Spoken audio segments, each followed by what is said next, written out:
Titanic Monarch Act 2 is the last level of the run with a trick that saves over a minute and a half over playing the entire stage normally, but it's incredibly difficult and precise to perform. This is the Orb Clip. To put into perspective on how huge this time save is, I go over this level's intended route briefly. Going through the level at the start will eventually lead the player in this room with 4 branching paths to choose from.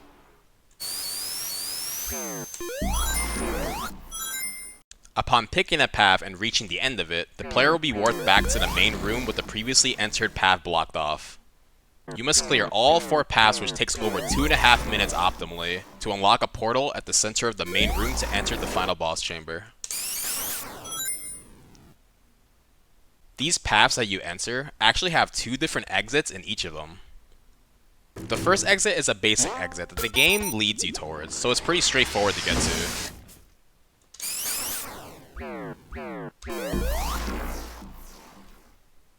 The second exit is a bit more obscure, so it'll take some exploring to uncover.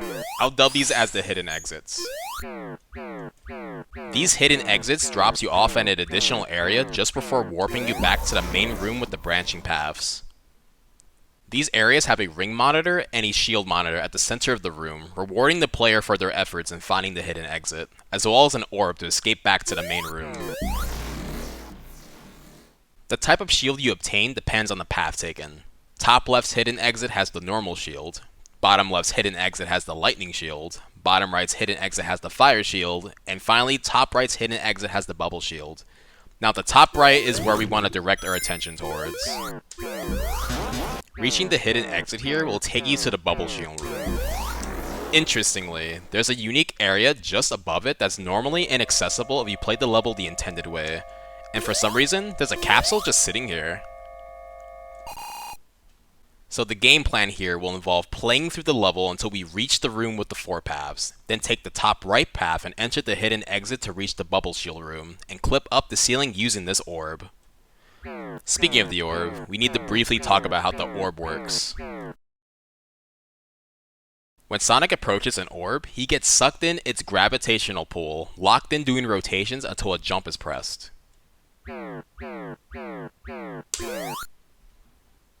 The distance of your jump is dependent on the timing of your button press. If you time your jump when Sonic is more centered on the orb, the greater the distance it'll have. Time your jump on the outer parts of the orb, and your jump will be weaker. It takes Sonic 64 frames to perform an entire rotation on the orb, 32 frames in front of the orb, 32 frames behind the orb. You can move left or right to influence the angle of your orb rotation. There's exactly 256 different possible orb rotation angles you could be on. Holding either left or right for 256 frames will make Sonic come full circle.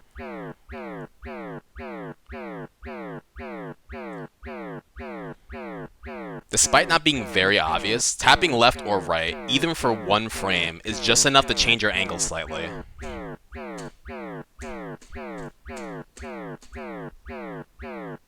The first 128 angles are on one half of the orb, while the other 128 are on the opposite ends of the orb, with identical angles as the first 128 angles, but Sonic's position, whether he's in front or behind the orb, are reversed, which makes a difference to Sonic's jump angle off the orb. Now I know that's quite the info dump about all this, but I just want to emphasize that the orb clip is incredibly stingy, so being a pixel or frame off of your orb angle or orb jump makes a difference whether the ceiling clip works or not. Okay, now I got all that out the way, let's finally discuss the trick. There's 2 main methods in this trick we'll discuss. The Shieldless clip doesn't use an elemental shield, but it requires you to be at a pixel-perfect orb rotation angle, jumping on a frame-perfect spot on the orb, and holding left frame-perfect just before hitting the ceiling. Now I know that sounds awful cause, well, it is, but you can use pause buffering to help with the frame-perfect stuff, as well as some visual cues to help get the correct orb rotation angle. Stand exactly against this wall looking left, then charge a 1-tap spin dash. You want to release your spin dash by switching to holding left, so you start moving your orb angle on the first frame you make contact with the orb. Then you want to pause on this exact frame here. Use Sonic's Sprite and position on the orb to know if you hit the right frame. Releasing your left hold on this frame will put you on the correct orb rotation angle. If you mess up the frame being too early, while still holding left, you can try to unpause and repause quickly to snag the correct frame.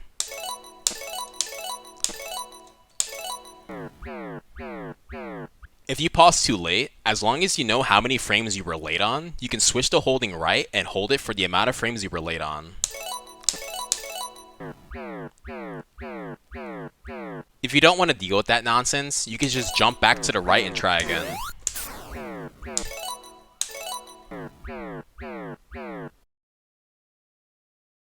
Same as before, stand exactly against this wall looking left, then charge a one-tap spin edge, but release with no additional input. You're clearly not in the position for the ceiling clip yet, so from this position, you'll have to hold left for exactly 59 frames to get the correct angle.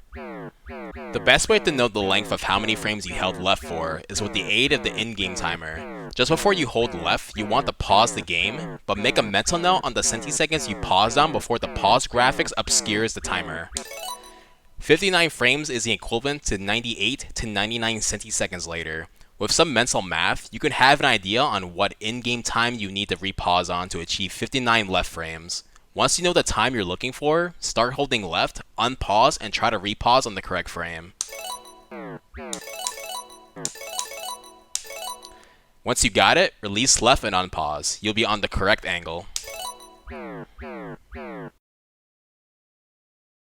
When Sonic sways back and forth on the orb, the screen hits a limit on how far it moves in one direction before it switches to moving the other direction. Rinse repeat. There's this texture on the right wall with Eggman's face with strange symbols above. When Sonic sways on the left, a good portion of this texture gets cut off, but it stops at a consistent spot as long as you aren't moving your orb angle.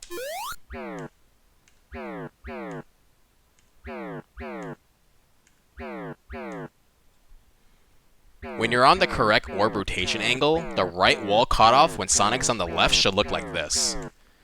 You can use any visual cue of your choosing, but I use the symbols above Eggman.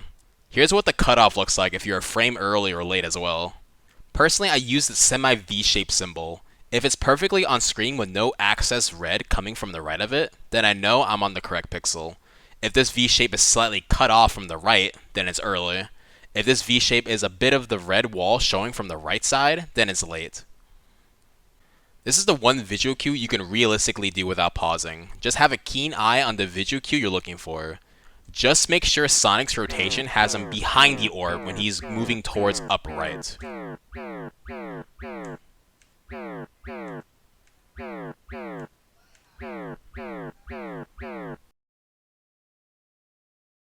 Once you're in position, you're free to jump, but once again, it's frame perfect. This is the pause frame you're looking for. Sonic is slightly on the right of the orb, with the shimmer of his ball sprite just above the center of the orb. From here, jump the frame out of the pause, and get ready to pause again on the frame before you bonk the ceiling. This is the correct frame. If you nailed it, the final step is to hold left and unpause.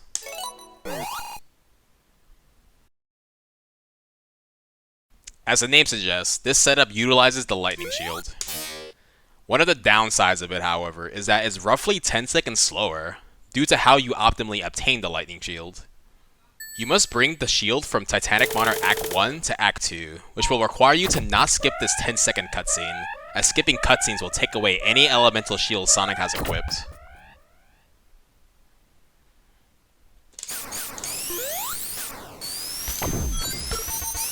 There is also a lightning shield on the bottom path's hidden exit, but that's a 30-second detour, so it's generally not worth it. Another downside is that there's a bubble shield in this very room you orb clip on. If you accidentally break it while you're trying to clip, you're pretty much screwed. Unless you perform the Shieldless method right after. However, a good positive about the lightning shield method is that it's easier to set up the orb angle, as it has less movement on the orb to get into the correct position, as well as having 2 orb angles that work, opposed to the Shieldless method's 1 angle. Stand exactly besides this bubble shield looking right, then perform a one-tap spin dash, release with no additional inputs until you reach the orb. Now you'll have to start holding left to correct your orb angle. As stated, there's 2 orb angles that work, so you have a 2-frame window to release left on. You can hold left for either 6 frames or 7 frames, and the in-game timer will help you figure out the duration we hold left for. 6 frames equates to 0.10 centiseconds later, and 7 frames equates to 0.11 or 0.12 centiseconds later. Just before you start the left hold, pause the game and make a mental note on the centiseconds you paused on. Try adding numbers between 10 to 12 towards the centiseconds to have an idea on what frames you need to repause on. Once you figure out the in-game times you're aiming for, start holding left, unpause, and try to repause at the correct window.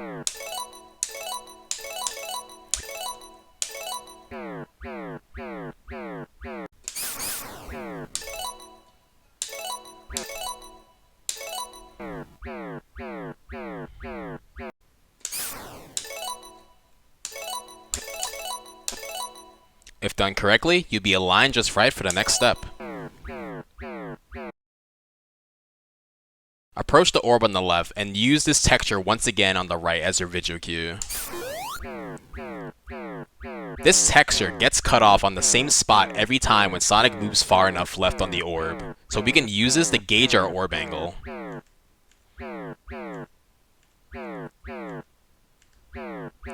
Because there's 2 orb angles to aim for, there's 2 different visual cues that work. Here are the 2 correct pixels that work, as well as an early and late frame.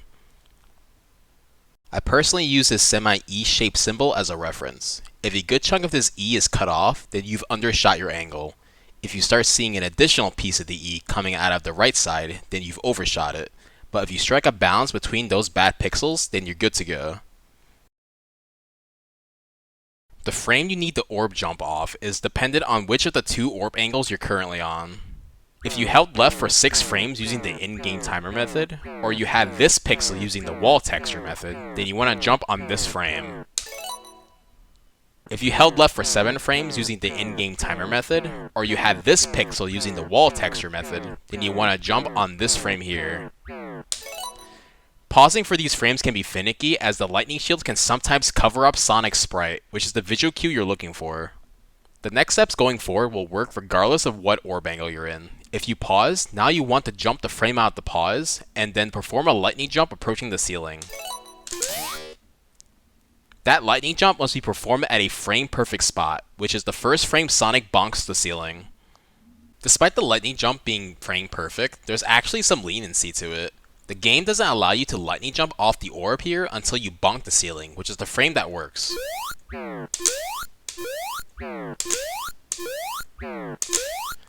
What that means is that there's really no risk in lightning jumping too early. Because of this, what you can do is perform a piano roll approaching the ceiling, which is a technique runners do by pressing all 3 jump buttons quick, but one after the other, like so. That way, you essentially have 3 different chances in hitting the frame-perfect lightning jump after the orb jump.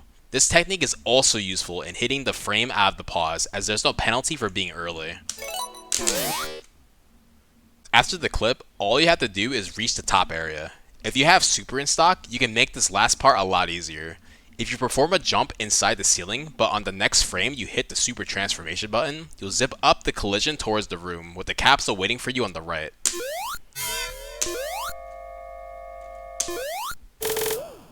If you don't have super, there's one more part you have to worry about.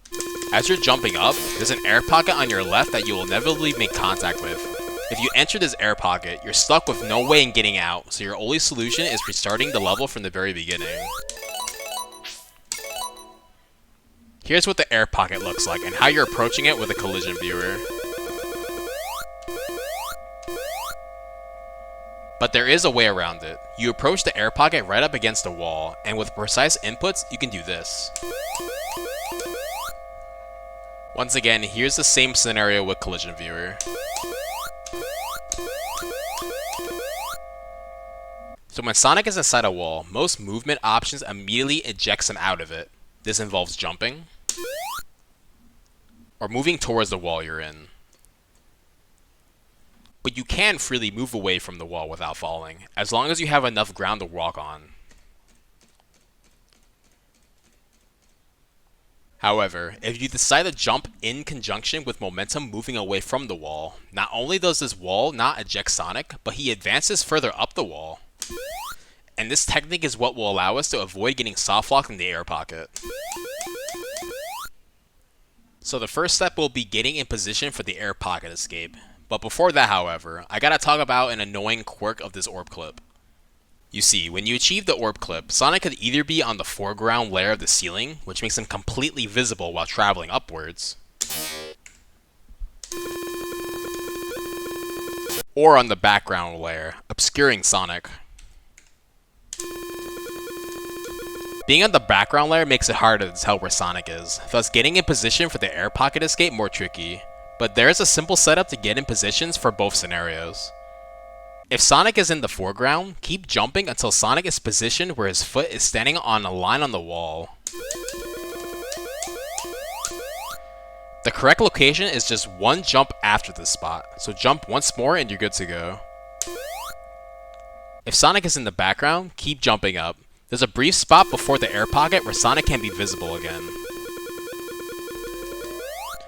up until he reaches the layer above that starts blocking Sonic's view once more. You want to jump to the spot where Sonic is completely obscured again. From here, you're 4 jumps away from the correct position for the air pocket escape. It's hard to tell, but this is the right spot.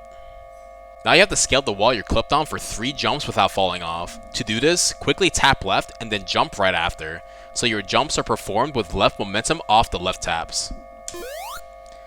Do it another 2 times and you can mash jump to reach the top. You could also pause buffer this. By pressing left, then executing jump and pause at the same time on the very next frame, you'll scale the wall with minimum left movement off the wall.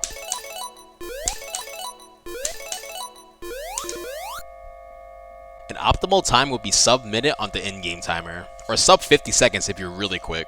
Mess with whatever setup you think is the most comfortable in executing. It's hard to say which method is easier, as difficulty is subjective, but I hope this video has helped.